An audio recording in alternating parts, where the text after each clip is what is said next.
Maka presentasi pada kali ini yaitu tentang pemberdayaan komunitas desa adat suku Baduy yang akan dipresentasikan oleh Hafiz ya. Waktunya adalah maksimal 15 menit untuk presentasi yang akan dibahas tentang proyeknya, dan yang kedua adalah tanya jawab tentang isi dari apa yang didapati. Silakan Hafiz untuk memulai. Assalamualaikum warahmatullahi wabarakatuh. Waalaikumsalam warahmatullahi wabarakatuh. Saya Hafiz dari kelas 12 IPS, dan pada kesempatan ini saya ingin mempresentasikan tentang makalah yang membahas tentang pemberdayaan komunitas desa adat suku Baduy di Banten. Nah, sebelum kita membahas materi yang utamanya, mari kita bahas tentang latar belakang dari makalah ini.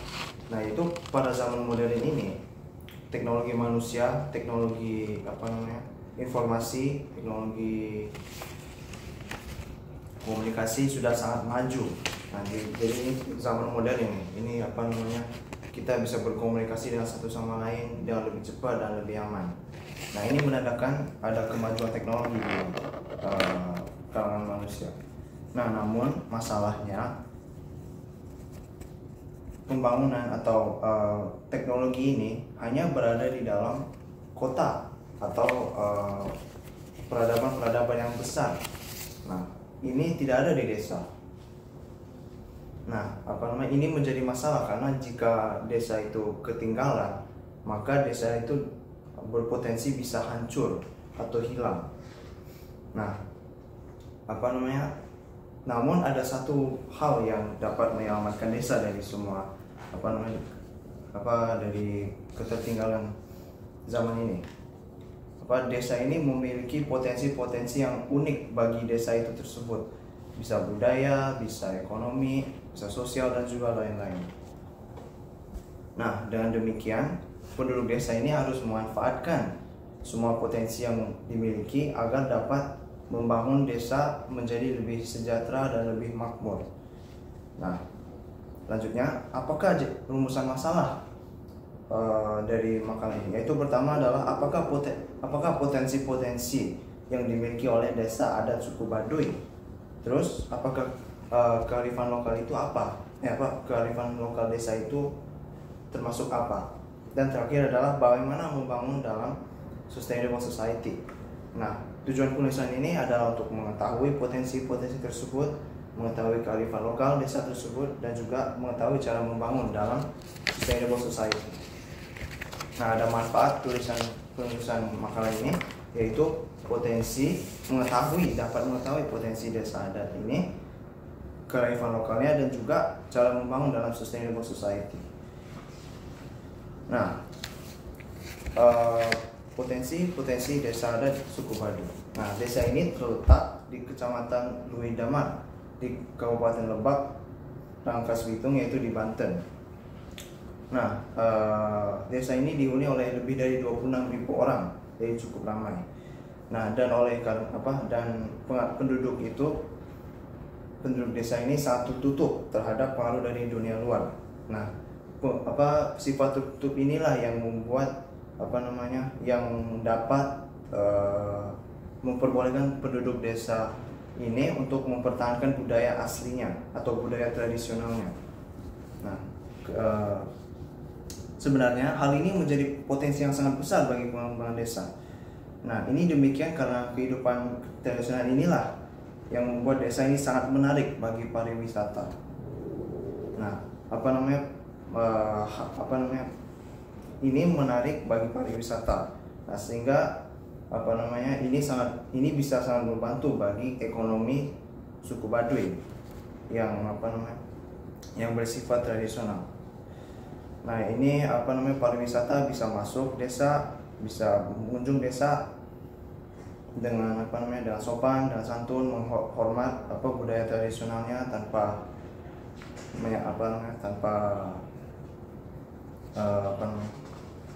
melakukan hal-hal yang buruk. Nah, potensi ekonomi inilah yang sangat bermanfaat bagi desa. Tapi ada satu lagi potensi yang menarik perhatian. Yaitu pertama adalah kawasan hutan yang dihuni desa ini ada seluas 5.100 hektar tanpa jalan listrik, televisi, radio, dan kendaraan. Nah, ini menjadi potensi sangat besar bagi penduduk desa Baduy karena kawasan hutan ini bisa digunakan untuk membuat karya-karya budaya tradisional yang nilai budayanya sangat tinggi. Nah, dan juga ini karya-karya ini menunjukkan keunikan kebudayaan desa Baduy. Nah, selain dari itu ada juga hal memenuhi kebutuhan pangan, yaitu makanan. Nah, mereka bisa menanami sayur dan buah-buahan agar mereka bisa memenuhi kebutuhan sendiri tanpa bergantung pada pihak lain atau dunia luar. Nah, cukup dengan hutan yang memenuhi desa dapat dimanfaatkan lahannya untuk memenuhi kebutuhan. Nah, ada juga kearifan lokal desa suku adat Baduy. Nah, yang pertama itu adalah bentuk rumah tidak mencerminkan status sosial. Nah, rumah-rumah desa Baduy ini hampir serupa antara satu sama lain, namun ada satu pembeda yang membuat ada satu hal yang membuat kelompok-kelompok di desa tersebut berbeda, yaitu prabota yang terbuat dari kuningan. Jadi semakin banyak perabot kuningan yang dimiliki oleh sebuah keluarga, maka status keluarga itu akan juga naik. Nah, yang kedua itu adalah batang bambu sebagai alat makan. Nah, jadi karena desa ini menolak pengaruh dari luar, mereka menggunakan bahan tradisional seperti bambu. Nah, sehingga jika untuk melaksanakan kehidupan sehari-hari, mereka menggunakan bambu untuk terutama untuk makan dan minum.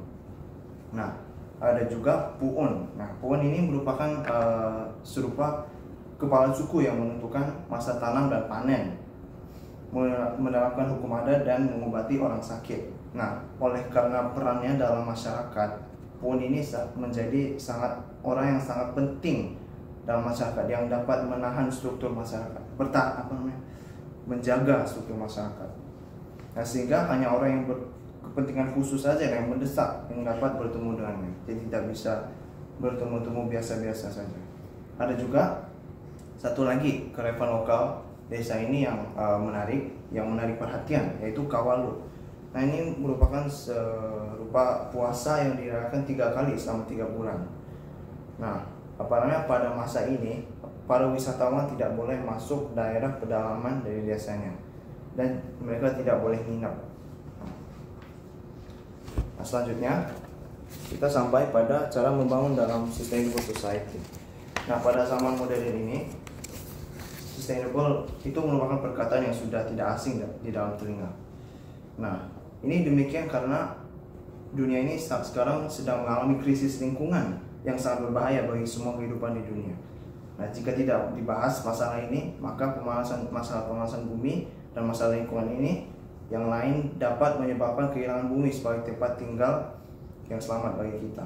Nah, ada beberapa upaya yang kita bisa lakukan untuk mengurangi dampak negatif dari pemanasan bumi dan masalah lingkungan lain, yaitu pertama adalah dalam bidang ekologi. Kita itu dapat melakukan hal seperti menggunakan lahan campuran, memastikan tetap ada ruang terbuka hijau, jadi selalu menanam tanaman, dan membuat sistem yang dapat membuat transportasi dan bangunan integrasi dengan baik. Jadi misalnya kalau desa itu kalau ada sungai bisa pakai perahu, kalau di darat bisa pakai mungkin sepeda atau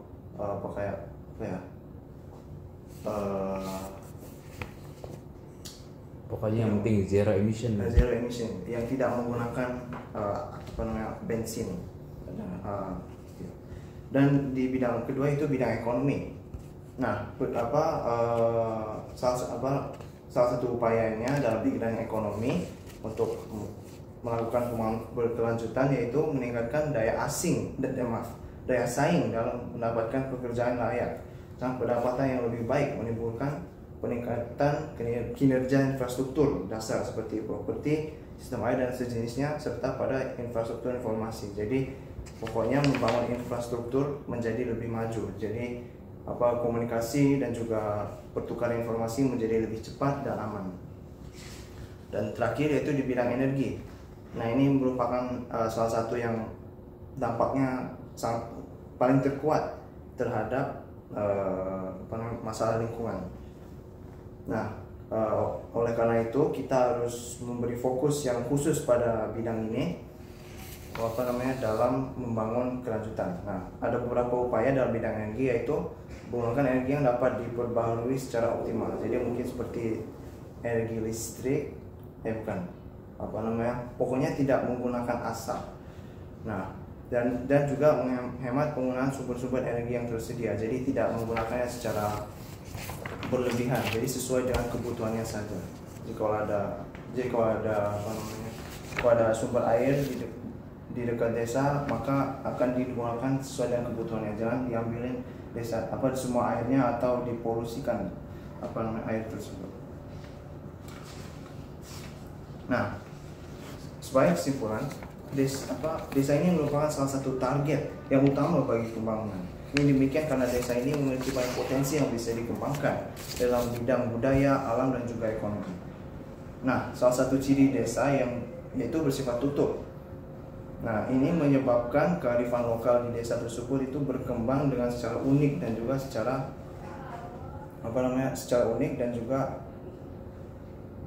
secara menarik. Nah, kearifan lokal yang unik inilah yang dapat menjadi salah satu potensi yang bisa digunakan dalam pembangunan desa. Misal seperti dalam bidang budaya, membuat karya-karya budaya dan selainnya. Nah, namun pembangunan desa ini harus dilakukan secara berkelanjutan. Ini demikian karena pembangunan kelanjutan ini tujuannya yaitu untuk membuat masyarakat lebih sejahtera dan makmur tanpa merusak lingkungan sekitar. Nah, ada beberapa upaya yang bisa dilakukan dalam rangka mewujudkan ini, yaitu seperti yang saya jelaskan tadi. Nah, demikian dari presentasi dari makalah saya. Mohon maaf kalau kesalahan atau kekurangan. Wassalamualaikum warahmatullahi wabarakatuh. Waalaikumsalam warahmatullahi wabarakatuh. Terima kasih Hafiz yang telah mempresentasikan tentang pemberdayaan komunitas Desa Adat Suku Baduy Banten. Silakan Hafiz duduk di situ juga nggak apa-apa.